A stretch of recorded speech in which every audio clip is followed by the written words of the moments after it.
Mesec marec je mesec, ko ponovno privlečemo na plano določene teme, povezane z ženskami. Pogovarjamo se o stvarih, o katerih se pravzaprav več ne bi smeli pogovarjati kar nekaj desetletij. Danes sicer ne bomo o tem, koliko smo ženske v družbi enakopravne in če smo plačane za enako opravljeno delo enako kot moški, ampak bomo govorili o drugih še bolj pomembnih temah. O tem, kaj za žensko pomeni, če nima občutka varnosti, če nima strehe nad glavo, kaj pomeni, če mora svojim otrokom zapustiti dom in oditi iskati mir in varnost nekam drugam. Dosti je takih žensk po Sloveniji, živijo v materinskih domovih in akcija časnika Večer in materinskih domov nagovarja k temu, da se v mesecu marcu spomnimo še posebej na njih.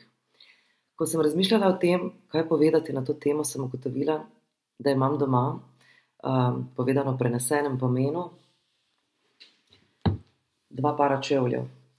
V enega vsako jutro stopajo 9 let stare noge, v drugega 3 leta stare.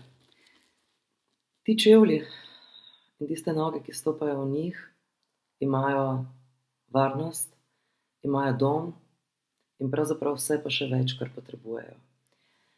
Zato vas danes pozivam k temu, da pomagamo vsem tistim mamicam in otrokom, ki tega nimajo. In najmanj, kar lahko naredimo, je, da pošljemo SMS sporočilo ženske 5 na 1919 in s tem darujemo 5 evrov. Ali pa prinesete tiste stvari, ki jih mamice in otroci potrebujejo, v nekatere Mercatorjeve in Sparove centre po Sloveniji. Če vsak pomaga čisto malo, bo to že čisto dovolj. Torej SMS sporočilo ženske 5 na 1919.